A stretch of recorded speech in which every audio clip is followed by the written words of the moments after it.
বাংলাদেশ কি ইসলামী রাষ্ট্র হওয়ার দিকে এগোচ্ছে? অন্তর্বর্তী সরকারের দায়িত্ব নিয়ে শেখ হাসিনা এবং আওয়ামী লীগ বিরোধী পদক্ষেপ গ্রহণ করা শুরু করেছেন মোহাম্মদ ইউনূস। জারি রয়েছে একের পর এক মামলা দায়েরের প্রক্রিয়া। ইতিমধ্যেই বঙ্গবন্ধুর মৃত্যু দিবসে জাতীয় শোক দিবস পালন করা হয়েছে।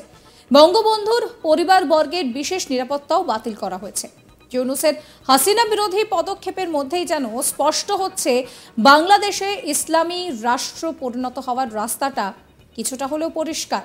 অন্তর্বর্তীকালীন সরকারে ক্রমে বাড়ছে জামাত ইসলামী, হেফাজতে ইসলামের মতো ইসলামী দলগুলির দাপট। এর মধ্যে জামাতি ইসলামের ওপর থেকে নিষেধাজ্ঞা প্রত্যাহার করেছে বাংলাদেশের অন্তর্বর্তী সরকার। জামাতের ছাত্র সংগঠন ইসলামী ছাত্র শিবিরের ওপর থেকেও ব্যান তুলে নিয়েছে সেদেশের সরকার। এর আগে ওই দুই সংগঠনের ওপর নিষেধাজ্ঞা আরোপ করেছিলেন প্রাক্তন প্রধানমন্ত্রী শেখ হাসিনা। তার মাত্র মাসখানেকেরও কম সময়ের মধ্যে নিষেধাজ্ঞা প্রত্যাহার করা হলো। বাংলাদেশের স্বরাষ্ট্র মন্ত্রকের তরফে এই নিয়ে জানানো হয় যে এখন থেকে নিষেধাজ্ঞা তুলে নেওয়া হলো, কারণ ওই সংগঠনের বিরুদ্ধে আপত্তিকর কোনো প্রমাণ মেলেনি। অগস্ট মাসের 1 তারিখে জামাতি ইসলামের ওপরে নিষেধাজ্ঞা চাপায় হাসিনা সরকার। তাদের সন্ত্রাসবাদী সংগঠন বলেও চিহ্নিত করা হয়। সেই সময় শেখ হাসিনা বলেছিলেন যে কোটা বিরোধী যে আন্দোলন বাংলাদেশে চলছে তার নেপথ্যে মদত রয়েছে জামাতি ইসলামের। বিজ্ঞপ্তিতে উল্লেখ করে বলা হয় যে সংগঠনটির বিরুদ্ধে কোনো বিশেষ প্রমাণ না থাকায় সন্ত্রাস বিরোধী আইন 2009-এর অধীনে নিষেধাজ্ঞা প্রত্যাহার করার সিদ্ধান্ত নেওয়া হয়েছে। সরকার বিশ্বাস করে জামাত ও তার সহযোগী ছাত্র শিবির কোনো রকম সন্ত্রাসী কর্মকাণ্ড ও সহিংসতার সঙ্গে জড়িত ছিল না। বাংলাদেশের রাজনীতির জন্য এটা গুরুত্বপূর্ণ ইঙ্গিত বলেই মনে করছেন রাজনৈতিক বিশ্লেষকরা। এদিকে বাংলাদেশে আওয়ামী লীগকে নিষিদ্ধ ঘোষণা করারও দাবি তুলছেন কেউ কেউ। তবে অন্তর্বর্তী সরকারের আইনি উপদেষ্টা আসিফ নজরুল বুধবার সাংবাদিকদের বলেন যে সন্ত্রাসী কর্মকাণ্ডে জড়িত থাকার কোনো জোরালো প্রমাণ না পাওয়া পর্যন্ত আওয়ামী লীগ বা অন্য কোনো দলকে নিষিদ্ধ করা হলে সেটার বিরোধিতা করা হবে। আওয়ামী লীগ বাংলাদেশের স্বাধীনতা আন্দোলনে নেতৃত্ব দিয়েছে, বিভিন্ন গণতান্ত্রিক আন্দোলনে অবদান রেখেছে। তবে তারা গত 15 বছরে যা করেছে তা তাদের ঐতিহ্য মুক্তিযুদ্ধের চেতনার সঙ্গে যায় না। বাংলাদেশ জাতীয়তাবাদী দল বা বিএনপির মহাসচিব মির্জা ফখরুল ইসলাম আলমগীর বলছেন যে কেউ স্বাধীন রাজনৈতিক দল গঠন করতে পারবে, এটা গণতন্ত্রের মূল লক্ষ্য। তার কথা, আমরা কোনো রাজনৈতিক দলকে নিষিদ্ধ করার পক্ষে নই।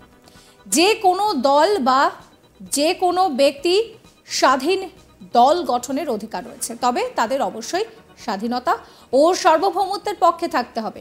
যারা স্বাধীনতায় বিশ্বাস করে না তাদের সমর্থন করা যাবে না। বাংলাদেশের প্রাক্তন প্রধানমন্ত্রী শেখ হাসিনার পর নোবেলজয়ী মোহাম্মদ ইউনূস বর্তমানে অন্তর্বর্তী সরকারের প্রধান। তিনি বাংলাদেশের দায়িত্ব নেওয়ার পর থেকে একের পর এক কঠোরপন্থী সংগঠনের ওপর থেকে নিষেধাজ্ঞা তুলে নেওয়া হচ্ছে। সাজাপ্রাপ্ত সন্ত্রাসবাদীরা জেল থেকে মুক্তি পাচ্ছে। প্রতিবেশী দেশের এই পরিস্থিতি ভারতের জন্য বেশ উদ্বেগের।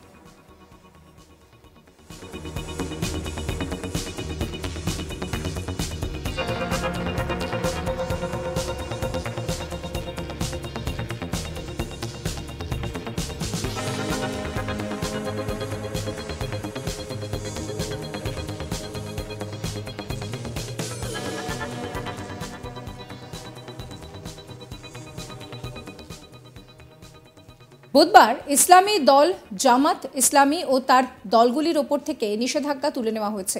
মাত্র দুদিন আগে সোমবার 26শে অগস্ট এটি আনসারুল্লাহ বাংলা টিমের প্রধান জসিমউদ্দিন রহমানিকেও প্যারোলে মুক্তি দেয়, যার সম্পর্কে সন্ত্রাসবাদী সংগঠন আল কায়দার যোগ রয়েছে।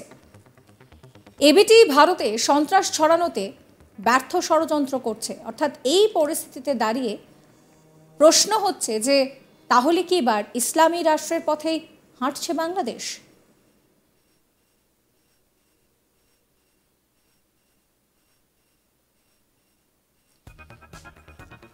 বাংলাদেশ কি তাহলে ইসলামী রাষ্ট্র হওয়ার নেপথ্যে এগোচ্ছে? অন্তর্বর্তী সরকার দায়িত্ব নিয়ে শেখ হাসিনা এবং আওয়ামী লীগের বিরোধী পদক্ষেপ গ্রহণ করা শুরু করেছে। জারি হচ্ছে একের পর এক মামলার প্রক্রিয়াও।